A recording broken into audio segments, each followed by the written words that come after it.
नमस्कार, स्वागत है आपका हमारे इस YouTube चैनल पर। मैं मुनमुन श्रीवास्तव आपका हार्दिक अभिनंदन करता हूं और आपके सवालों के साथ हाजिर हूं कैंपस ऑफ ओपन लर्निंग में। और हमारे साथ मौजूद हैं कैंपस ऑफ ओपन लर्निंग के डायरेक्टर प्रोफेसर पायल मागो।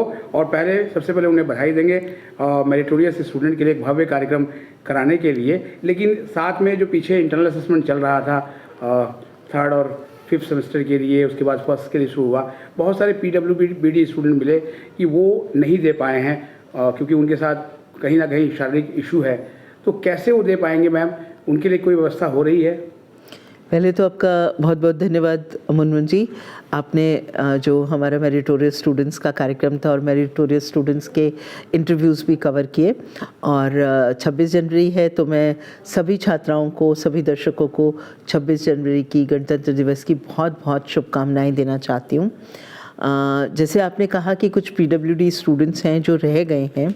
अगर PWD स्टूडेंट्स हमें कांटेक्ट करते हैं तो हम फिज़िकल मोड में बहुत सारे ये काम करते हैं कि आइए भी उनको हम यहाँ पे अपनी कंप्यूटर लैब्स में करा सकते हैं। अगर उनको किसी भी तरह की दिक्कत होती है तो वो हमें कांटेक्ट करें, हमें ईमेल भी कर सकते हैं और यहाँ पर आकर मिलेंगे तो उनकी जो सहायता है, जो हर संभव सहायता है वो की जाएगी। जैसे जानकारी है मैम कि SOL में 70% से ऊपर जो है वो बच्चे IE दे चुके हैं, खासतौर पर अगर फर्स्ट सेमेस्टर की बात करें, 3rd और 5th के बाद। लेकिन अभी भी कुछ बच्चे कह रहे हैं कि 22 तारीख लास्ट डेट निकल गई है और हमारे जो है वो दोनों अटैम्प्ट फेल हो गए हैं। तो क्या ऐसे बच्चों के लिए भी कुछ विचार किया जाएगा? नहीं, मेरे पास काफ़ी सारा डाटा है जिसमें मुझे लगता है कि कुछ कोर्सेज़ तो ऐसे हैं जिसमें अबव 90% स्टूडेंट्स ने IE दिया है। कुछ कोर्सेज़ हैं जिसमें 70 से 75% स्टूडेंट्स ने IE दिया है। ऐसी कोई स्थिति आएगी, अभी हम पूरा डाटा एनालाइज करेंगे, कोई स्थिति आती है तो इसके ऊपर विचार कर लेंगे। आपका SOL का कॉल सेंटर का भी मैम विधिवत जो है उद्घाटन हुआ है और स्टूडेंट जानना चाहते हैं कि ये जो कॉल सेंटर है अब यहाँ पर फ़ोन उठेंगे और एक डेडिकेटेड नंबर भी जो है वो जारी किया गया है। तो वो नंबर क्या है, क्योंकि लोगों को नंबर पता नहीं चल पाया है अभी तक? जी, एक डेडिकेटेड नंबर है इसमें 01165213030। तो ये जो नंबर है इस पे आप कॉल करिए, आपके फ़ोन उठेंगे। ये हमारी 20 लाइन का कॉल सेंटर है और सिर्फ 9 से शाम को 5 बजे तक चलता है। तो 9 से 5 बजे तक में आपको जो स्टूडेंट्स इंटर्न्स हैं वो इसको अटेंड करेंगे, आपकी कॉल को, आपकी समस्याओं का समाधान करेंगे। उसके बाद में IVR के ऊपर आपको जो जानकारी चाहिए होगी वो IVR के माध्यम से कि किस डेट को एग्ज़ाम शुरू होने वाले हैं, अभी आपको एडमिशन फॉर्म भरना है या कोई एग्ज़ामिनेशन फॉर्म भरना है, तो IVR के माध्यम से जानकारी मिलेगी। और ये कॉल सेंटर सोमवार से लेके और शुक्रवार तक रहेगा, सैटरडे संडे ऑफ रहेगा और जो हॉलीडेज़ हैं उसमें भी ऑफ रहेगा। लेकिन ये सब अभी की व्यवस्था है, जैसे जैसे कॉल सेंटर स्ट्रेंथन होता जाएगा वैसे मुझे लगता है कि हम इसको और भी बढ़ा सकते हैं। तो मैम अभी जो पायलट प्रोजेक्ट के रूप में शुरू हुआ था कॉल सेंटर और अब जब उसमें ये सुविधा एनहेंस की गई है, तो क्या आपको लगता है कि तस्वीर थोड़ी सी और बदलेगी स्टूडेंट्स की क्वेरीज के आंसर की? बिल्कुल बिल्कुल, तस्वीर बदलेगी भी। और अभी हम एक ERP सिस्टम ऐसा लाने की कोशिश कर रहे हैं कि कॉल सेंटर के पास जितनी भी इंफॉर्मेशन हमारी डिजिटल फॉर्म में है स्टूडेंट की, तो वो इंफॉर्मेशन उसके पास रहे। तो अगर वो अपने फ़ोन से कॉल करता है तो जो हमारा एजेंट है वहाँ पर, जो हमारा स्टूडेंट इंटर्न है, उसको खुद भी बहुत कुछ पता है क्योंकि वो SOL के सिस्टम से निकल रहा है। तो इसलिए वो आपकी वैसे भी मदद कर सकता है। लेकिन आपके अगर फ़ोन से कॉल आता है तो उसके जो स्क्रीन है उसके ऊपर आपका पूरा डेटा उसमें डिस्प्ले होगा और वो कहाँ पे आपको दिक्कत आ रही है वो सारी चीज़ें आपको बता पाएगा। और एक सवाल मैम जो है वो मेरे स्टूडेंट्स का है, 8.5 प्लस लाने वाले गर्ल्स का तो आपने सम्मान किया।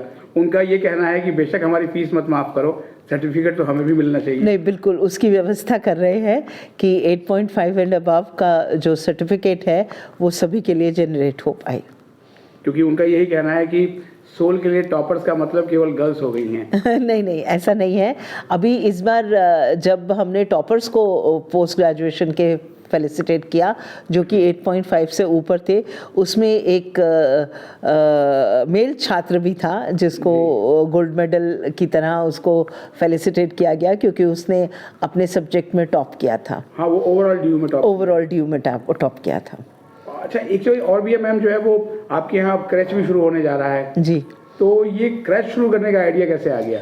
एक्चुअली हमारी बहुत सारी यंग फैकल्टी है और जो हमारा जो पैरा टीचिंग स्टाफ है, जो एसोसिएट हमारा स्टाफ है, जिसको हम नॉन टीचिंग ना कह के पैरा टीचिंग स्टाफ या टेक्निकल स्टाफ बोलते हैं, वो भी बहुत यंग हैं, अभी नए लोग आए हैं। तो अगर डेडिकेटेडली काम करना है तो वर्क लाइफ बैलेंस भी होना चाहिए। और महिलाओं के साथ ये दिक्कत रहती है कि जब बच्चे बहुत छोटे होते हैं तो घर में मन लगा रहता है, इच्छा भी होती है कि काम छोड़ के चले जाएं, जो कि बहुत स्वाभाविक है।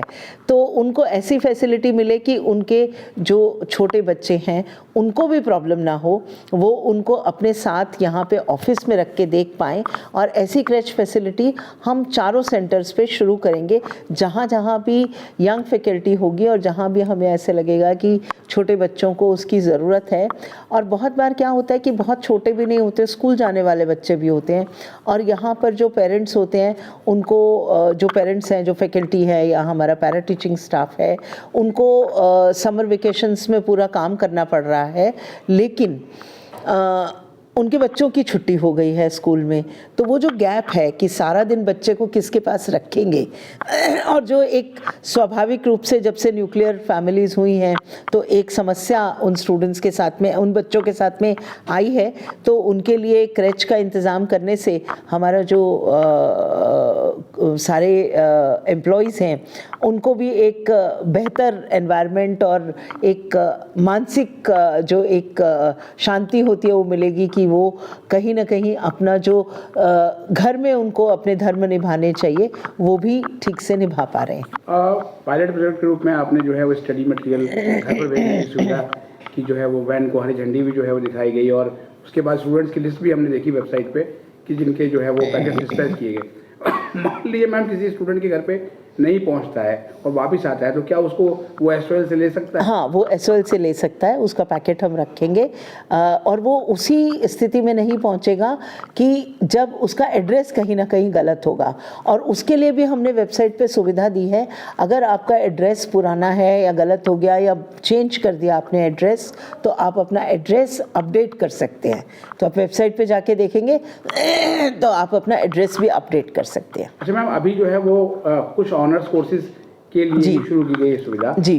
तो ये बीए और बीए बीकॉम प्रोग्राम जिनमें सबसे अधिक नंबर है आपके स्टूडेंट्स का, उनके लिए कब शुरू करेंगे? बीए और बीकॉम प्रोग्राम में भी इस सुविधा, ये जो हमने शुरू किया है, इसका एक बार इम्पैक्ट हम देख लेते हैं कि कितना हम सक्सेसफुली इसको कर पा रहे हैं।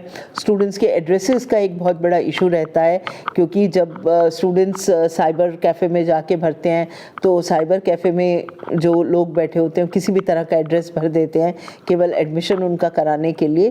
तो मुझे लगता है कि एक बार इस पायलट स्टडी को देख लें, फिर उसके बाद इसको कहाँ तक एक्सटेंड करना है वो भी देखेंगे। और अभी हम जो पैकेजिंग वगैरह सारी चीज़ें मैनुअली कर रहे हैं, मुझे लगता है कि ये भी बहुत जल्दी इसको मैकेनाइज करने की हम कोशिश करेंगे, जिससे ज़्यादा से ज़्यादा पैकेट्स हमारे जा सके। अभी की डेट में रोज़ हम पैकेट्स बना के जो पोस्ट ऑफिस की वैन आती है वो उनको लेकर जाती है।